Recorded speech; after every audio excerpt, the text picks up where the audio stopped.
Today is the 10th edition of Facebook Science, and I've decided, for the moment at least, it will be the last. It was my hope that in this little mini-series I could highlight the ridiculousness of some of these Facebook posts, if only to raise awareness that they exist and not to trust them. I think I've done that. I'm sure I'll pick up the series again at some point in the future, but 10 seemed like such a nice round number, so I thought we'll end it with a bang. This is Facebook Science.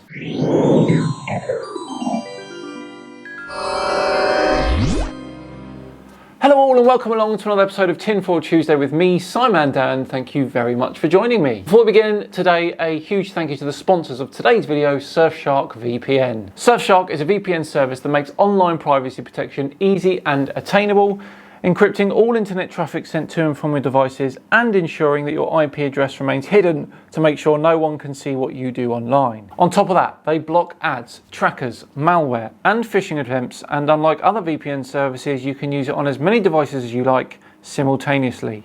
We really should care about our online data. We spend so much time online, especially the job that I do. If you watch YouTube a lot, browse Facebook, we all spend a lot of time online, sometimes up to 6 hours a day. And when you're online, have you ever had an ad or banner pop up which brings a feeling to mind that someone's reading your mind or listening in on your conversations? Now that is how your online data is being used against you, and you can use Surfshark to become resistant to this sort of targeted advertising. Click on the link in the description or go to surfshark.deal/SciManDan and use my promo code SciManDan to get a whopping 83% off and 3 months extra free. Right, back to today's video where we are for the final time highlighting the absurdity of Facebook Science posts in order to raise awareness that these posts are out there and that they can be corrected.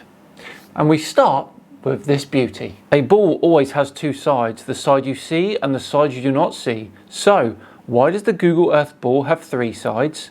Maybe it is because the globe does not exist, because if it really existed it would be very simple to make an accurate representation. The thing is, the Earth is a 3D shape, a sphere, and that can be represented in a variety of different ways, just like Google have represented the Earth in this picture. This poster clearly didn't pass 8-year-old maths. Next please, depiction of Egyptian sea voyages in Australia, the Gosford Glyphs near Queensland. So there is absolutely no way that the indigenous people of Australia made these drawings then. The Egyptians absolutely did not travel to Australia. Next, a little science lesson for the #idiots at the global warming conference. Iceberg, ocean. Iceberg melts, ocean. Ocean level remains the same. Yes, very good, except the Antarctic ice sheet is not on water, is it?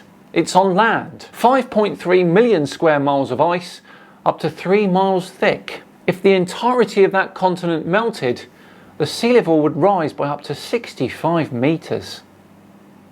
Moving on please. Titanitis is parasites. Garlic cloves eat 3 cloves a day for a week, or organic bear or wild garlic tincture. Take about 3 tablespoons a day for a week or until it goes.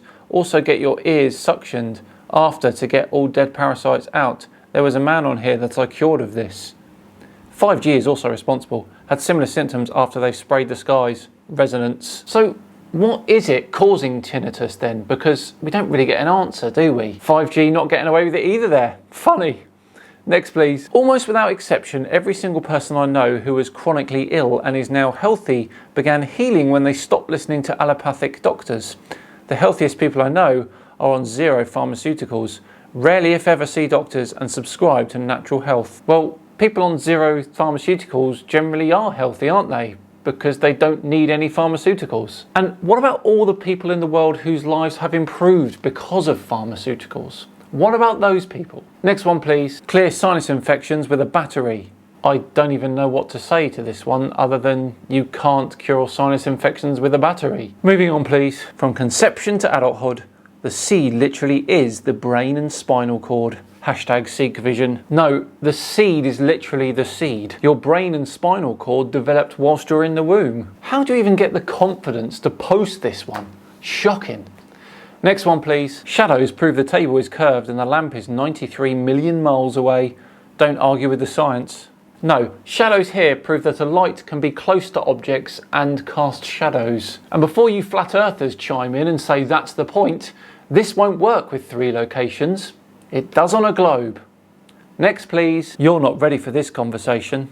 Because the conversation is nonsense, that's why. We have of course looked at this several times on this channel, and there is no substance to it whatsoever. Moving on, good old theoretic science. Gravity is just a fairy tale with zero experiments to prove its actual existence. How do mosquitoes fly if there's a strong force holding everything down? Why is it when you fill a balloon with 50% helium and 50% oxygen it still floats? Some forms of rain clouds are so heavy, if they landed on us we would die or get serious hurt. How do these clouds stay in the air if gravity pulls everything down? Seems like my approach is way more scientific and repeatable in experiments.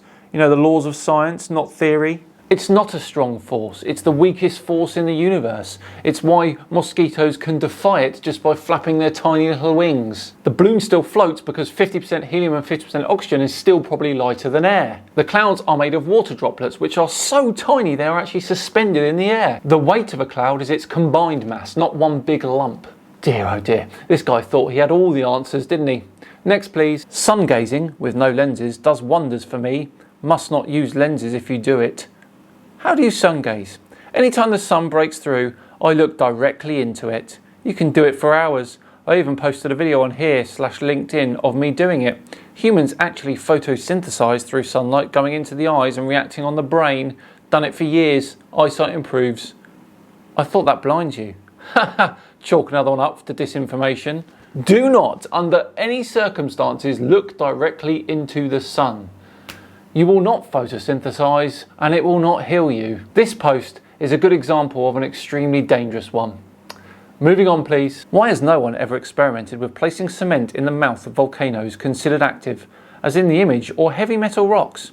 And when erupting, the lava will be blocked, preventing deaths and accidents. Why has no one ever done this? Well, unless you want cement chunks the size of cars raining down on you, I suggest you don't try it. The pressure build-up in a volcano with cement blocking it would be way too high to contain it. Ridiculous notion. Next please. Okay, British person, remind me who invented the English language? Oh wait, I'm Australian and even so, the British invented the language. Cool argument, Senator. Mind backing it up with a source? For what? It seems this American doesn't seem to know that England is indeed in Great Britain. Not really that embarrassing because he's American. Why should he know that? Still, maybe he shouldn't be so cocky. Moving on. You can't spell pandemic without dem. Is this a coincidence? Showing this tweet to every brilliant woman I know who worries she's underqualified to run for office. Love that reply. Truly genius. Additionally, you can't spell reprobate without rep. Is that a coincidence? Just saying. Next please. Your phone was made in the USA. Canada. Canada is in the USA. Another geographical fail here. This time one they probably should have known about. Oh well. You can afford to pay everyone on the planet $1 billion. Elon Musk, 215.1 billion US dollars. Nobody. He can give 215 people $1 billion each. He can give everyone on the planet about $28 each. You're welcome. Next please. How's that X chromosome feel? All humans have at least one. Women don't, moron. That moron at the end is so ironic, isn't it? And of course, we all do have that X chromosome, and it is indeed just the males which have the Y chromosome. Next please. More than 50 million people in the US are under excessive heat warnings. It's called summer. And of course, you can still have heat warnings in summer. Typically, that's when you get the most of them as well, surprisingly. Moving on to our final post, we have this beauty. Kilometres. A metre is a device for measuring things like water or electricity, not a unit of distance, despite it being common practice in the USA, where they don't even use the metric system. Nathan, is that you? So if you have a metre and I divide that metre by 1,000, you don't think that would give you millimetres?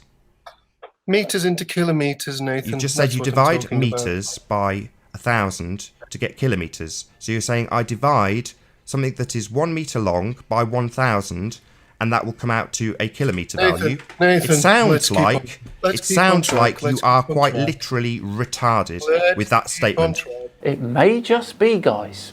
Of course, this one is self-explanatory and I don't really need to say anything. Right, well, there we go. Another wonderful look at the Facebook science community. I think we've done a great job at highlighting the absurdity. I just hope we've done enough. But for now, we are all done and dusted for another Tinfoil Tuesday. Thank you so much for watching today. Genuinely is appreciated. If you enjoyed it, please do consider subscribing.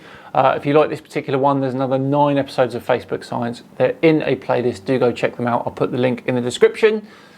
And of course, if you really enjoyed it today, hit that like button as well. Just enough time to once again thank Surfshark for sponsoring today. Remember, visit surfshark.deal/SciManDan and use my code SciManDan to get a whopping 83% off and 3 months extra free. I have been SciManDan. Have yourselves a great day, and I'll see you all tomorrow for another Misconception Mini. See you then.